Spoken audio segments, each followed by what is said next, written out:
Bon, je m'apprête à préparer un café. Voilà Pascal qui arrive. Ça va être parfait et va pouvoir nous expliquer le matériel. Salut! Salut! Bah te voilà enfin. Aujourd'hui, on termine notre randonnée de 3 jours et on s'était dit que ce serait bien qu'on vous montre un petit peu ce qu'on emmène sur des treks courts, 2 jours, 3 jours maximum. Alors on va commencer par surtout ici dans ces terrains très caillouteux par les bâtons, qui nous semblent des éléments nécessaires. Au niveau des bâtons, nous ce qu'on peut vous conseiller, c'est de prendre des manches en liège, qui sont très confortables, qui évitent la transpiration. Ça augmente un petit peu le coût du bâton, c'est un petit peu plus cher, mais franchement nous le manche en liège. Et puis voilà le type des fermetures avec des clics comme ça là, voilà. Pour rabat, pour 60 euros, vous avez une bonne paire de bâtons et ils sont légers. Alors que peut donc contenir le sac à dos? Alors déjà au niveau des sacs à dos, moi j'en ai un, c'est un sac à dos de marque suédoise. Abisco, c'est un 45 litres et Laetitia a un sac à dos Love Alpine de 40 litres. C'est de prendre du matériel de qualité, résistant, parce qu'on les pose quand même un peu n'importe où, faut pas que ça se déchire, c'est solide. Alors qu'est-ce qu'on peut bien avoir dans notre sac à dos, parce que là il est quand même bien plein. Tout d'abord, bien sûr on a un camelback, je vais le montrer, mais en plus moi je prends une petite gourde. Ça fait toujours 1 litre d'eau en plus. Et puis quand on prend de l'eau dans des petits ruisseaux, ça aide bien parce qu'on a une grande ouverture plutôt qu'avec le camelback, il y a une petite ouverture et puis qu'on va mouiller. Dans la poche supérieure, j'ai ma cuillère en titane qui est vraiment très solide et ma fourchette, ça fait les deux, et un couteau Opinel tout simple, toujours efficace, toujours pratique. Et puis dans cette poche supérieure, un élément essentiel dont bien souvent les gens n'osent pas parler, c'est le papier toilette. Et là, j'ai juste envie de dire un mot. Quand vous êtes en pleine nature, que vous faites vos besoins, en vélo, on a une petite pelle pour faire un trou. Là, on ne veut pas se surcharger, mais on peut toujours rajouter de la terre, on peut toujours rajouter des cailloux. Mais ne laissez pas, comme ce que l'on voit le plus souvent possible, les papiers qui s'envolent à droite, à gauche. Et à des endroits, c'est vraiment affligeant de voir le comportement de certaines choses. La tente, élément essentiel. C'est une Uba Uba de chez MSR, 2 personnes. Elle est pratique, elle se monte rapidement, facilement. C'est une autoportante. On a des absides chacun de notre côté avec une porte, donc on peut chacun laisser le sac à dos dans l'abside et on a largement la place pour 2 avec encore des poches intérieures. Alors ici j'ai une poche intérieure, il y a l'enveloppe dans le cas où il pleut pour abriter le sac à dos, j'ai un mouchoir et j'ai ma lampe frontale. Alors ici j'ai une poche à l'arrière dans laquelle il y a un élément essentiel, c'est le coupe-vent. Parce que même si ici on est dans la Sierra Nevada, quand on monte à 3000 mètres, les températures ne sont plus du tout les mêmes. Et puis une petite trousse de toilette que je traîne aussi bien en vélo qu'en randonnée. Elle est de chez Deuter, je crois. On voit plus grand chose parce qu'elle a déjà beaucoup voyagé. Et franchement, moi en France, j'ai trouvé au Vieux Campeur. Elle est très pratique. Je peux que la conseiller. Alors, à l'intérieur, que va-t-on trouver à l'intérieur? Alors tout d'abord, j'ai tout ce qui est repas. On va voir ce qu'on emmène au niveau repas pour 2 à 3 jours maximum avec 2 bivouacs.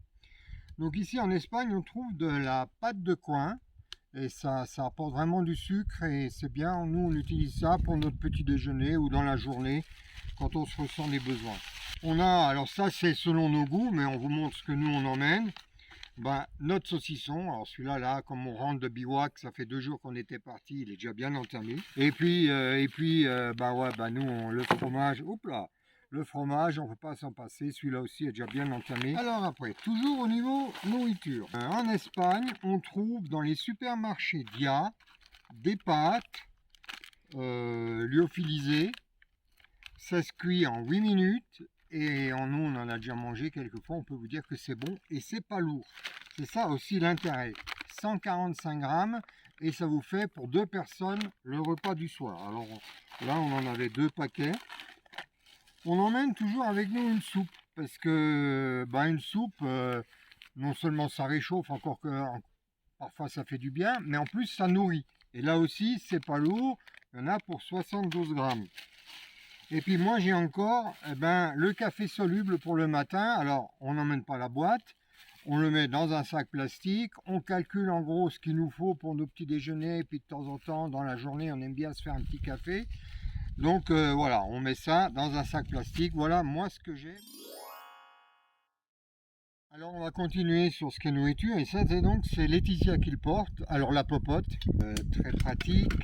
Ce qu'on fait souvent, c'est pour le premier jour on s'en va, on prépare soit une salade de pâtes, soit une salade de patates qu'on a dans notre popote. On a toujours notre petite bouilloire que Laetitia d'ailleurs accroche à l'extérieur de son sac à dos, parce que justement quand on n'a pas pu faire la vaisselle de la popote, on a toujours un récipient qui est propre pour se faire chauffer une tisane ou un café.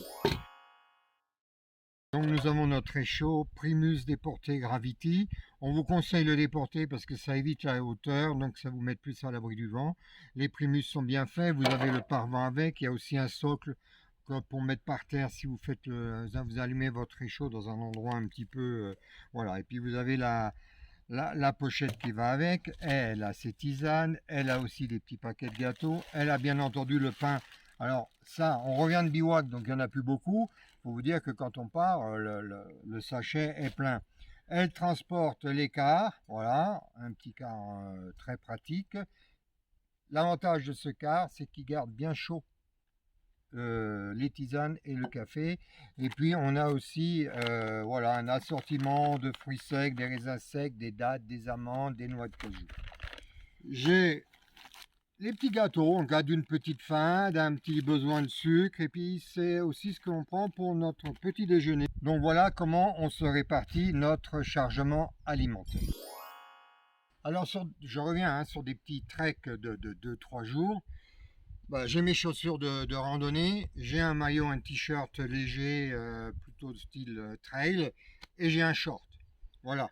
Alors au niveau vêtements, qu'est-ce que j'emmène en plus? Voilà, j'ai ça dans une pochette. J'emmène un maillot chaud qui est en laine mérinos pour le soir, ou même je dors avec dans le duvet. J'ai un autre maillot à bretelles parce que ici il fait très chaud, donc c'est vrai que ça permet de mieux supporter la chaleur. Bien entendu, Laetitia, elle a aussi une crème solaire qu'il ne faut pas oublier en montagne, parce qu'il faut vraiment se protéger parce qu'il brûle. Et j'emmène aussi une polaire parce que ici en Sierra Nevada on monte à plus de 3000 mètres, où on navigue quand même entre 2007, 3002, 3003, et le soir on a eu un matin où les flaques d'eau étaient gelées. Donc la polaire pour glisser le soir, c'est quand même pas mal. J'emmène une deuxième paire de chaussettes parce que des chaussettes sales, ça provoque bien souvent des irritations ou des ampoules. Donc quand les chaussettes sentent un peu trop mauvais et commencent à devenir rigides, on les remet dans le sac et je remets des chaussettes propres. Ce qui reste après, c'est pour passer la nuit. Alors moi j'aime bien un petit peu mon confort, donc j'ai un oreiller qui prend de la place, il n'est pas lourd. C'est un oreiller Thermarest, voilà. Je peux vous dire que celui-là, ça fait 4-5 ans que je l'ai. Il est toujours aussi confortable. Voilà, le seul inconvénient, c'est qu'il occupe de la place. Après, toujours de chez Thermarest, on a notre matelas gonflable. On vous déconseille de prendre un auto-gonflable parce qu'on prenait des auto-gonflables et on a eu de gros problèmes d'hernie. Alors c'est pareil, celui-là, il a déjà beaucoup vécu. Il a une épaisseur de 6 cm et quand on est couché dessus, ça permet vraiment de bien récupérer quand vous avez fait une belle journée de marche avec 1000, 1500, voire parfois on a fait 2000 de dénivelé. C'est bien de bien dormir, de bien récupérer pour repartir en forme. Donc c'est pas lourd, ça prend pas beaucoup de place et ça vous donne vraiment un très bon confort. Bien entendu, nous on voit beaucoup de randonneurs avec ces petits matelas.